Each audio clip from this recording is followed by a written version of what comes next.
नमस्कार साथियों, स्वागत है आप सभी का अंकित इंस्पायर्स इंडिया पर। मैं हूं अंकित अवस्थी। यात्रा में है, यात्रा में जहां रुकने का अवसर मिल रहा है वहां रुकते चल रहे हैं और आप सबके सामने कोई ना कोई बात साझा करते चल रहे हैं। अभी मैं कुछ खबरें फॉलो कर रहा था। रक्षाबंधन का अवसर है तो आप सभी को पहले तो रक्षाबंधन की हार्दिक शुभकामनाएं। सभी बहनें अपने भाइयों के साथ जिस प्रेम भाव के साथ इस त्योहार को मना रही हैं, आप यूं ही खुश रहें और बहुत सारे हमारे देश के अंदर बंधुत्व का भाव बना रहे। अभी क्या हुआ कि जब मैं कुछ खबरें देख रहा था तो मेरे सामने खबर दिखाई दी कि आसिम मुनीर ईरान की यात्रा पर पहुंचे हैं। अब ईरान की यात्रा पर आसिम मुनीर पहुंचे हैं तो बड़ा सवाल यह है कि साहब ये अचानक फिर से एक्टिव कैसे हो गए। अच्छा, ये सवाल क्यों बना? क्योंकि कुछ समय पहले ही आपने पाकिस्तान को बाईपास होते हुए देखा था। ट्रंप आए दिन लगातार कहीं ना कहीं ये कहते हुए पाए जा रहे हैं कि साहब मैं अब पाकिस्तान को नहीं कंसीडर करता, गल्फ देश अपना समझ लें। लेकिन फिर आसिम मुनीर क्या करने पहुंच गए और कहां पहुंचे, आज के सत्र में इसकी चर्चा करते हैं। दूसरा एक खबर और मैं आज पढ़ रहा था और वो खबर ये थी कि पाकिस्तान के साथ में अफगानिस्तान ने सीधा कहते हुए कहा है कि हम तुम्हारी गुलाम नहीं है। अब गुलाम नहीं है उस पाकिस्तान को कहा जा रहा है जो कि पूरी दुनिया को यह दिखाता है कि हम इकलौते मुस्लिम राष्ट्र हैं जिसके पास में न्यूक्लियर बम है। हम इकलौते वो राष्ट्र हैं जिसके पास सऊदी और तुर्की के साथ पैक्ट है। पाकिस्तान असल में किस तरह से इस्तेमाल हो रहा है, इस्तेमाल हो भी रहा है या नहीं हो रहा है, यह सब चर्चा आज के दिन पढ़ने की बनती है। मैं इस पर इतना फोकस क्यों कर रहा हूं, मैं सीधा बता देता हूं। क्योंकि कहीं ना कहीं पाकिस्तान बीते कुछ दिनों के अंदर अपने आप को अंतरराष्ट्रीय स्तर पर वापस से मजबूत करने की चहलकदमी करते हुए दिखाई दिया था। पहले सऊदी के साथ डिफेंस पैक्ट करता है, फिर तुर्की के साथ डिफेंस पैक्ट करता है। तो इसी क्रम में मुझे लगा कि आप लोगों को यह बताया जाए कि इसके इस डिफेंस पैक्ट के बावजूद यह है दलाल ही, और दलाली करने ट्रंप के कहने पर यह फिर से ईरान पहुंचा है। तो चलिए मैं आपको इस खबर तक आके लेके चलूं। उससे पहले मैं आपको हल्का से एक बार वापस याद दिला दूं कि आज रक्षाबंधन के अवसर पर सभी भाइयों को एक हमने उपहार सजेस्ट किया है और वो ये है कि आप अपनी बहनों को आज के दिन हमारे कोर्सेज भेंट करिए। हम अपनी तरफ से आपको 33% डिस्काउंट जो हम अक्सर देते हैं उसके अतिरिक्त 17% डिस्काउंट और ऑफर कर रहे हैं, जिसमें आप हमारे एआई के कोर्सेज जिसका लिंक कमेंट बॉक्स में लगा हुआ है, पर्सनैलिटी डेवलपमेंट के कोर्सेज, इवन अगर आप बुक्स भी देना चाहते हैं तो हमारी तरफ से बुक्स भी आपके लिए बहुत ही अच्छे ऑफर पर, इवन पूरा जीए फाउंडेशन का जो कोर्स और बुक है वो पूरी अप टू डेट वो 50% डिस्काउंट पर ऑफर की जा रही है। आप उसका लाभ ले सकते हैं और अपने भाई बहनों को एक तरह से गिफ्ट प्रेषित कर सकते हैं। बहुत सारी बुक्स जिनके ऊपर हमने अपने तरफ से ऑफर्स अपनी पाठशाला एप्लीकेशंस पर कभी 50% से भी ज्यादा हमने ऑफर आज के दिन केवल इसी बात को ध्यान में रखते हुए निकाला है। बाकी यात्रा से आप हमारे साथ जुड़े हुए हैं ही तो हम अपनी यात्रा के अपडेट आपको अंकित अवस्थी व्लॉग्स और अंकित इंस्पायर इंडिया यूट्यूब चैनल पर लगातार दिए चल रहे हैं। तो हुआ क्या कि आसिम मुनीर 25 तारीख के दिन ईरान की यात्रा पर निकलते हैं। दो एजेंडा लेकर निकलते हैं। आप यहां पर तस्वीरें देखें, इससे आप अंदाजा लगा लेंगे कि आसिम मुनीर पहुंचते हैं ईरान एयरपोर्ट पर, इनका स्वागत होता है। ये दो एजेंडा लेके जाते हैं। पहला कि ट्रंप का संदेश है कि आप किसी तरीके से हमसे समझौता कर लीजिए, और दूसरा ये था कि हमें आपके जो खमनेई है ना उनसे मुलाकात करवा दीजिए। अच्छा, अब खमनेई जो है उनसे मुलाकात होना इनके लिए बहुत मुश्किल काम है।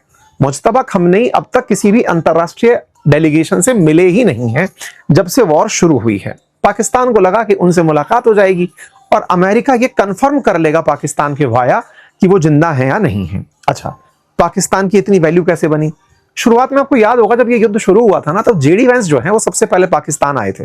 जेडी वेंस पाकिस्तान आए तो जून में जाकर के इन लोगों के बीच में एक लेक थी ना, ल्यूसरना लेक, वहां पर एक समिट होती है और ईरान और अमेरिका के बीच में पाकिस्तान की मध्यस्थता से एक समझौता करवाया जाता है। आपको याद होगा जब अमेरिका वर्साई के अंदर जाकर के कि सब ट्रीटी कर रहे हैं, फ्रांस में आए हैं, ट्रीटी कर रहे हैं, ये सारे समझौते करते हुए पाकिस्तान के दम पर ईरान को संदेश भिजवाया गया था कि आप ईरान को बोल दो कि आप स्ट्रेट ऑफ हॉर्मुज खोल दो, हम युद्ध रोक देंगे। ये शायद संभवतः आप सभी को याद होगा। ट्रंप लेकिन पलटी मार गए। क्यों पलटी मार गए? कहानी बहुत लंबी है। इजराइल ने मानने से इनकार ही कर दिया कि हम नहीं मानेंगे, ईरान से आप जो समझौता कर रहे हैं वो हमारा समझौता नहीं है, वो आपका समझौता है, आप मानिए। ट्रंप पलटी मारते हैं और ईरान के ऊपर बम गोले फेंकना शुरू कर देते हैं। पाकिस्तान की तो पहले कोई वैल्यू नहीं थी, और जब ये समझौते करा रहे थे तब भी हम लोगों ने आपसे एक जिक्र किया था और कहा था कि पाकिस्तान असल मायने में वो क्रेडिबल कंट्री है ही नहीं, जिस कंट्री के ऊपर आप मध्यस्थता का दबाव दे सकें। मध्यस्थ होने के लिए आपके पास पावर होनी चाहिए। मतलब कल को अमेरिका ये कहे कि चलो भाई रशिया यूक्रेन हम आप दोनों के बीच मध्यस्थ बनना चाहते हैं, तब जाकर के कोई व्यक्ति ना माने तो मध्यस्थ में इतनी ताकत हो कि वो दोनों के बीच समझौता करा पाए। लेकिन पाकिस्तान को कहीं ना कहीं मध्यस्थ देखकर दुनिया ने ये सवाल पहले ही उठाना शुरू कर दिया था कि चलेगा नहीं। और दूसरा, उस मीटिंग के अंदर इजराइल शामिल नहीं था। जब इजराइल शामिल नहीं था तब भी हमने यही कहा था कि बिना इजराइल के इस एग्रीमेंट का कोई मतलब नहीं है। समय बीता, हमारी बात भी कुछ हद तक सही निकली। अगस्त आते आते क्लियर हो गया कि पाकिस्तान को मध्यस्थ माना ही नहीं जा रहा है। तो फिर डायरेक्ट कहा गया कि अमेरिका और ईरान के बीच की बातचीत में गल्फ देश अपना ही संभालेंगे। जब मैं आपको ये वाली बात बोल रहा हूं ना, तो आज की जानकारी है कि कतर के प्राइम मिनिस्टर ईरान की यात्रा पर गए। अब आप ऐसे समझिए कि जब गल्फ देशों खुद अपना मध्यस्थता करेंगे, तब उस समय पर कतर अगर अपने प्राइम मिनिस्टर को ईरान भेजा है तो इस बात में सेंस बनता है, जो मैंने आप लोगों को पहले भी बताई थी। अब लेकिन पाकिस्तान कहां था?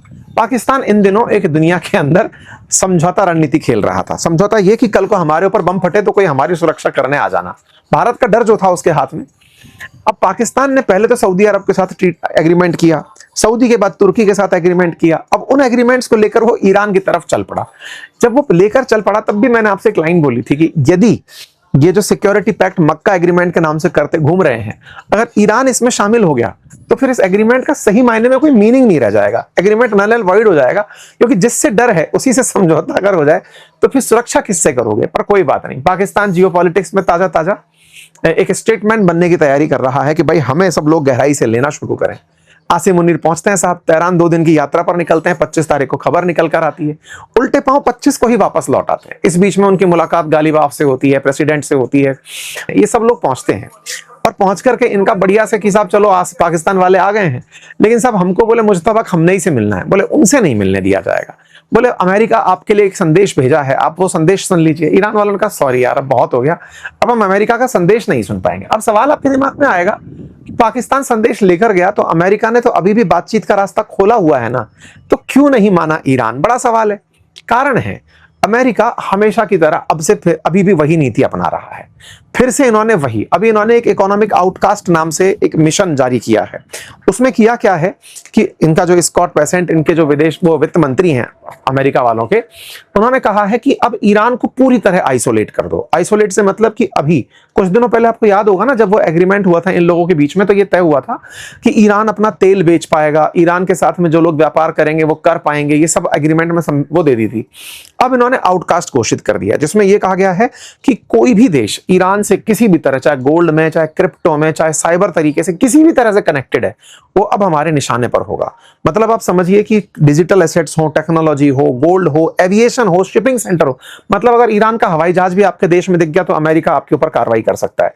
आपका ईरान का जहाज आपके पास दिखाई दे गया तो आप पर कार्रवाई कर सकता है। जैसे अपने पास में ईरान का जहाज आके रुका था ना, तो अब उन सबको इन्होंने धमका दिया है कि अगर ऐसा हो गया तो हम ये कर देंगे। कोई बात नहीं साहब।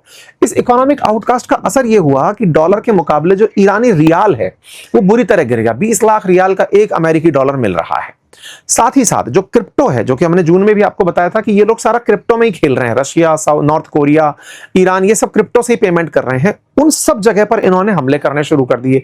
क्रिप्टो वॉलेट्स, क्रिप्टो के थ्रू होने वाले ट्रांजैक्शन सब अब अमेरिका की नजर में है और जद में है।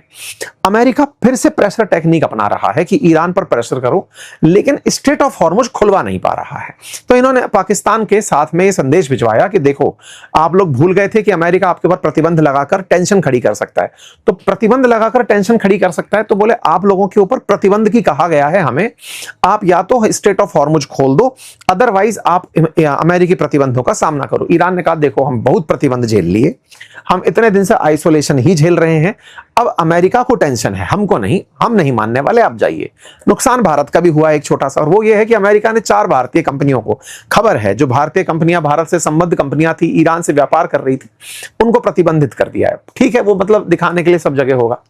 दूसरा पॉइंट क्या हुआ है कि अमेरिका ने स्टेट ऑफ हॉर्मुज को ना अब स्टेट ऑफ अमेरिका कहना शुरू कर दिया। जैसे ऑन्टोरियो को उसने स्टेट, मतलब ऑन्टोरियो को अमेरिकी लेक कहना शुरू कर दिया, बिल्कुल वैसे ही। और ये कहना शुरू कर दिया है कि भाई कुछ भी हो, ये जो क्षेत्र है स्टेट ऑफ हॉर्मुज, अब ये हमारा क्षेत्र है और अमेरिकी सेना इसको कंट्रोल करती है। ईरान कहता है ख्याली पुलाव अच्छे हैं। ईरान बकायदा पोस्टर वॉर चला रहा है, दीवारों के ऊपर बड़े बड़े पोस्टर्स टांग रखे हैं, जिसमें यह दिखाया जा रहा है कि कैसे ट्रंप इस समय स्टेट ऑफ हॉर्मुज में डूबे हुए हैं, कैसे उनके साथ तमाम दिक्कतें हो रही हैं। और ओमान के साथ में ईरान बातचीत करने निकला हुआ है कि क्यों ना आप और हम मिलकर के बढ़िया से इस रास्ते को निकाल लें, क्यों ना हम दोनों मिलकर के ये तय कर लें कि ईरान और ओमान स्टेट ऑफ हॉर्मुज पर टोल वसूलेंगे। इधर की तरफ से कतर के पीएम आकर के मिलने ईरान से पहुंच चुके हैं। तो कुल मिलाकर बात यह है कि अमेरिका इस पूरी लड़ाई के अंदर जितने भी प्रेशर टेक्निक अपना रहा है उन सब में बुरी तरह फेल मार रहा है। पाकिस्तान को भेजना उसका एक फिर से हतोत्साहित होकर के उठाया गया कदम है। आसिम मुनीर का सेम डे लौट के आ जाना फिर दिखाता है कि अमेरिका और ईरान के बीच में कोई भी संभावना अब नहीं है।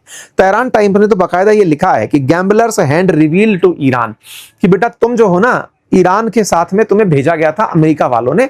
ये मत बोलो कि हम खुद खुशामदीद पूछने चले आए थे, अमेरिका ने तुम्हें भेजा था इसलिए आए हो। पाकिस्तान के लोग सफाई देने लगे, नहीं नहीं सर, हमें अमेरिका ने नहीं भेजा था, हम तो खुद ही कुशल क्षेम पूछने चले आए थे। लेकिन चाइना इस बार ईरान के समर्थन में बयान दिया है और कहा है कि ये जो तुम लोग आर्थिक रूप से प्रतिबंध लगा रहे हो ना, ये बहुत गलत है और ये पूरी तरह से इकोनॉमिक डी डे जो तुम लोगों ने किया है ये बहुत गलत है और हम इस चीज का खंडन करते हैं। इसका सीधा सा अर्थ है कि ईरान को चाइनीज मदद मिलती रहेगी। कतर के पीएम पहुंच चुके हैं, रशियन अपने जहाज भेज करके कैस्पियन सागर से इनके पास में मिसाइल असला भेजते रहते हैं। तो ये सब मिलाकर के ईरान के सामने अमेरिका अभी भी पस्त दिख रहा है। हम तो पाकिस्तान की चर्चा कर रहे थे, पाकिस्तान की खबर मैंने देखी जब आसिम मुनीर एक दिन में ही वापस लौट कर चले आए तो मुझे लगा कि इनका ये जो पैक्ट था ना सऊदी अरेबिया और तुर्की के साथ, ये किसी तरह काम का नहीं रहा। मुझे बड़ी संतुष्टि मिली, मुझे लगा आप लोगों के साथ साझा की जाए। दूसरा, उधर तालिबानी लोग इनको धमका दिए हैं। तालिबान की कहानी क्या चल रही है इन दिनों, एक बड़ी तगड़ी कहानी है। अगर आप मैप देखें ना अफगानिस्तान का, तो अफगानिस्तान से चाइना की तरफ निकलता हुआ एक बदख्शां करके प्रोविंस है इसका अफगानिस्तान का, और उस बदख्शां करके प्रोविंस में पाकिस्तानियों ने, जैसे भारत के अंदर कारगिल में इन्होंने अपने वो भेज दिए थे ना, कबाइली किए कह करके भेज दिए थे कि साहब मुजाहिदीन हैं ये आ गए हैं, ऐसे ही पाकिस्तानियों ने अपनी सेना के कुछ लोगों को वहां पर वर्दी बदलवा कर भिजवा दिया मुजाहिदीन कह करके, और वो बदख्शां में पहुंच करके तालिबान के खिलाफ प्रोटेस्ट कर रहे हैं और उसके खिलाफ खूब सारा आतंक फैला रहे हैं। तालिबान ने सीधा सीधा पाकिस्तान को धमकाते हुए कहा कि देखो भाई, हमारे 10 लोग मारे जा चुके हैं बदख्शां में जो हिंसा चल रही है उसमें, पाकिस्तान के हम गुलाम नहीं है और हम पहले भी बता दे रहे हैं कि हम पाकिस्तान की गुलामी में स्वीकार नहीं करेंगे, और पाकिस्तान अगर ये चाहता है कि हम बदख्शां में जो तुम हरकत कर रहे हो इसे बर्दाश्त कर लेंगे, तैयार रहिए कि तालिबान और भारत नजदीक आ रहे हैं और पाकिस्तान को सतर्क हमसे रहने की जरूरत है। पाकिस्तान वाले फिर सफाई पर उतर आए, नहीं नहीं हम तो मध्यस्थता चाहते हैं, हम तो चाहते हैं तालिबान से हमारे रिश्ते सभी अच्छे रहें।